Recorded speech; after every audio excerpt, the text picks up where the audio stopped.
नमस्कार, आप देख रहे हैं वॉइस ऑफ माउंटेन पहाड़ों की आवाज़। और आज हम तहसील दुमाकोट में हैं। अभी 18 तारीख को जो विद्युत विभाग रिगड़ी खाल में अनिल नेगी करंट के कारण करंट लगने से उसकी मौत हुई थी, तो उसको लेकर यहाँ पे क्षेत्र के तमाम लोग यहाँ पे ज्ञापन लेके आए हैं।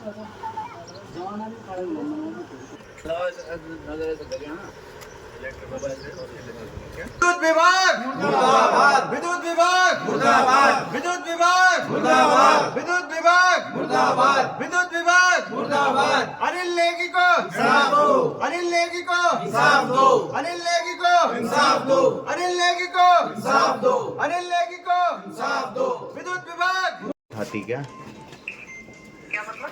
इससे पहले मैंने आपको कॉल करी, मैंने परसों भी आपको कॉल करी, ठीक है। तुरंत इन्होंने भी कॉल करी, आपने उठा दिया। तो जनता की सेवा के लिए तो है ना। खत्म हुई है तब उठाया मैंने फोन। मैम तो परसों तो मैंने कितनी सारी कॉल करी आपको। मेरे पास तो नहीं फोन आया आपका। मैम मैं स्क्रीनशॉट भेज दूंगा, ठीक है। दूसरी बात बताइए, यहाँ पे हम ज्ञापन देने के लिए आए, किसको ज्ञापन दे बताइए। न यहाँ पे तहसीलदार है, न नायब तहसीलदार है, न यहाँ पे एसडीएम है, कोई नहीं है यहाँ पे।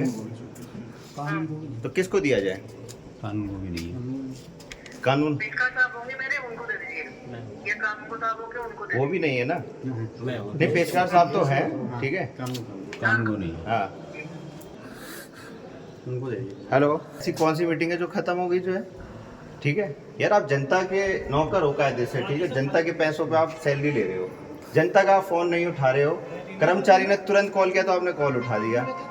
परसों दुमाकोट कौथी के लिए हमने इनको कॉल किया, 4-5 बार कॉल करी मैंने जो है, कोई कॉल नहीं उठाई।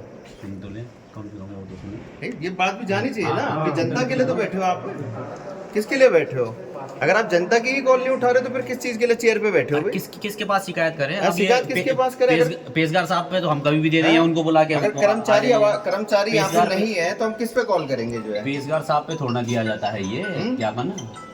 तो बड़े दुर्भाग्य की बात है कि आज दुमाकोट इतना बड़ा क्षेत्र है, लेकिन यहाँ पर जो है कर्मचारी नहीं है। तहसील जैसे जगह में कर्मचारी नहीं है, जिन्हें यहाँ व्यवस्था बनानी थी, जिन्हें यहाँ सिस्टम बनाना था, वही नहीं है। तो फिर और कर्मचारियों के लिए जो है मर गया बिजली विभाग की लापरवाही की वजह से। उसकी माँ ने जहर खा लिया, माँ भी मरने की कंडीशन पे है। तो कहाँ जाएंगे ये युवा, कहाँ जाएगी ये जनता, किसके पास अपनी शिकायत लेके जाएगी? तो बड़ा ही दुर्भाग्य है। और हमें ज्ञापन देने के लिए क्षेत्रीय जनता, पूरे नैनाना ब्लॉक की जनता यहाँ पे आई है, लेकिन बड़े ही दुख हो रहा है कि यहाँ पर कोई भी हमें कर्मचारी नहीं मिला जिसको हम यहाँ पर ज्ञापन दे सके। तो कृपया इस पे सरकार सूद ले। अगर आपने ये बड़ी बड़ी बिल्डिंगें खड़ी कर रखी है जनता के पैसों से, तो यहाँ पे कर्मचारी भी भेजे, अन्यथा इनको जो है अनाथालय बना दीजिए, वृद्धाश्रम बना दीजिए, गौशाला बना दीजिए। इनकी यहाँ जरूरत नहीं है। धन्यवाद। तो कुलदीप जी, पूरा मामला क्या है? देखिए, ये अनिल नेगी जो खुटड़ा ग्राम सभा का रहने वाला था, रिखणी खाल में कार्यरत था एक लाइनमैन की पोस्ट पर। और जो है कंप्लेन आई होगी किसी की, यहाँ पे लाइट नहीं आ रही, तो वो लड़का जो है बिजली के खंभे पे चढ़ा और तार को ठीक कर रहा था, लाइन को ठीक कर रहा था। अचानक से पीछे से सप्लाई ऑन कर दी जाती है। और ये पहली बार नहीं है, ये केसेस हर साल आ रहे हैं, हर साल ये केसेस आ रहे हैं। लोग मर रहे हैं इस तरह की घटनाओं से, लेकिन विद्युत विभाग तब भी जो है इस पर कार्रवाई नहीं कर रहा, इस पर सूद नहीं ले रहा। आज प्रदेश की सरकार जो है स्मार्ट मीटर घरों घरों में लगा रही है, ग्रामीणों में जो गांव के लोग हैं उनके घरों में लगा रही है, लेकिन कर्मचारियों के लिए स्मार्ट सुविधा कब मिलेगी? कर्मचारी क्या ऐसे ही मरते रहेंगे? उनकी जान की कोई कीमत नहीं है। पहाड़ की जवानी आज इस तरीके से पहाड़ में मर रही है कि एक दिन ये पहाड़ प्लान से तो खाली हो रहे हैं, लेकिन जो बचे कुचे लोग हैं वो इस तरीके से तड़प कर मर जाएंगे। वो बच्चा जो है इतने देर तक वहां पर बिजली के तारों में लटका रहा, बहुत देर तक लटका रहा।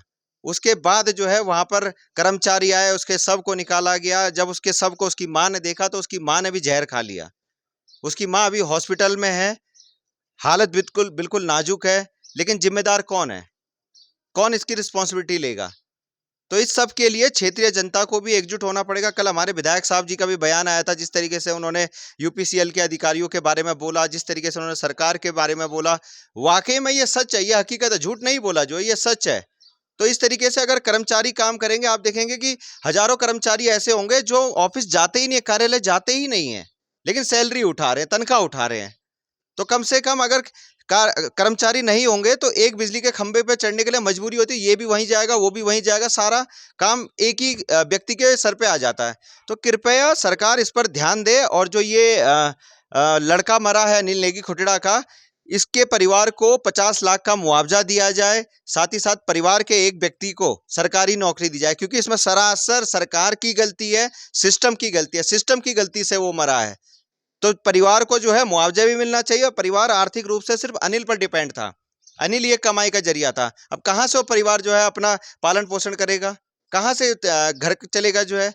तो सरकार की जिम्मेदारी है कि कम से कम परिवार के एक व्यक्ति को नौकरी दे और 50 लाख का मुआवजा दे। यही मांग लेके हम सभी नैनाडा वासी यहाँ पर आए थे। और हमने यहाँ पर जब आए तो यहाँ पर भी देखा तो कोई भी उपलब्ध नहीं था, ना तहसीलदार, ना नायब तहसीलदार, कोई यहाँ पे उपस्थित नहीं था। हमने एसडीएम मैडम को फ़ोन मिलाया तो उन्होंने कहा जो हमारे पेशकार है उनको दे दीजिए। तो ये बड़े दुर्भाग्य की बात है, इतनी बड़ी बिल्डिंगें बनी है, इतने बड़े कमरे बने हैं, लेकिन कर्मचारी नहीं मिले। ये बड़ा ही दुख हमें हुआ जो है जी। तो यहाँ पे साफ नाराजगी जाहिर है जनता की, जिस प्रकार वहाँ पे अनिल नेगी की मृत्यु हुई थी। यूपीसीएल बिल्कुल जिम्मेदारी लेने के लिए तैयार नहीं है। उत्तराखंड पावर कॉर्पोरेशन, यहाँ पे ध्यानी जी भी मौजूद हैं। ध्यानी जी, इस घटना को कैसे देखते हो? देखो, प्रत्यक्षदर्शी के हिसाब से जिस तरह से उस बच्चे की वीडियो वायरल हो रही है, वो खम्भे पे चढ़ा हुआ है, हाई टेंशन लाइन के खम्भे पे चढ़ा हुआ है विदाउट ग्लव्स। सबसे पहले सेफ्टी इक्विपमेंट के बगैर आप बच्चों को पोल पे चढ़ा रहे हो। विभाग की लापरवाही की वजह से हाई टेंशन लाइन में करंट सप्लाई हो जाती है, बच्चा वहीं चिपक जाता है। उसके बाद ये हालत होती है कि कई घंटों के बाद उसकी बॉडी नीचे उतारी जाती है, माँ उसकी जो है जहर खा लेती है।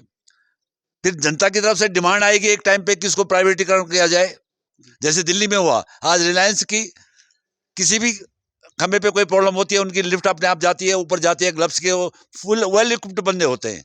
रिलायंस के पावर के जो हैं, उनके ग्लव्स के बगैर कोई ऊपर नहीं चढ़ता, बिना लिफ्ट के कोई ऊपर नहीं चढ़ता, और सारी की सारी उनकी गाड़ियां लगी हुई हैं।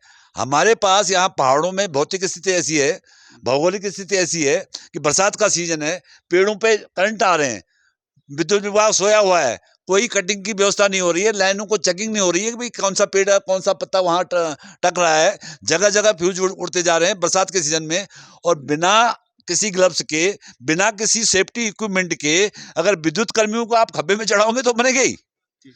और लास्ट में ये मांग आती है कि सरकारी विभाग के आदमी निकज्जू हो चुके हैं। कोई भी आदमी अपनी रिस्पॉन्सिबिलिटी केवल 4th क्लास के कर्मचारी अडोक बेस पे जो रखे हुए हैं, उनके बदौलत विद्युत व्यवस्था चल रही है। तो डेफिनेटली आज ये डिमांड उठेगी कि भाई इसका प्राइवेटीकरण किया जाए। प्राइवेटीकरण होगा तो सबसे पहले तो एम्प्लॉयज को इक्विपमेंट, चाहे वो प्राइवेट हो चाहे वो ठेके पे हो, पर बिना इक्विपमेंट के वो किसी को नहीं चढ़ने देते कि भाई जीना लगाइए, अपने ग्लव्स लगाइए, अपने सेफ्टी नॉर्म्स को पूरा कीजिए। उसके बाद जब खम्भे वाला नीचे आके वीडियो कॉल करता है, उसके बाद लाइन सप्लाई होती है। ये लाइन सप्लाई कैसे हो गई? कोई उसमें तर्क दे रहा है कि आसमान की बिजली, अरे आसमान की बिजली कोई स्टोर थोड़ी होती है यार।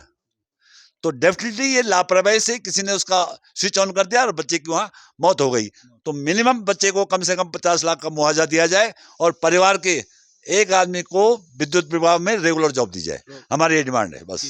तो यहाँ पे कई लोगों ने अपने बयान दिए कि भाई जो मृतक अनिल नेगी है उसको मुआवजा मिलना चाहिए, सही उनके जो बंदा है जो घर पे कमाने वाला है उसको नौकरी मिलनी चाहिए। और शोक संवेदना हमारे चैनल के अनिल नेगी के परिवार के साथ है।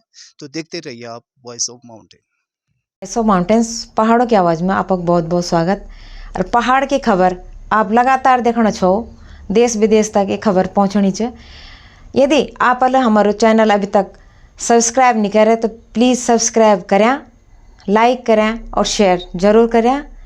और वॉइस ऑफ माउंटेन्स पेज थी फॉलो और लाइक ज़रूर करें। जय उत्तराखंड।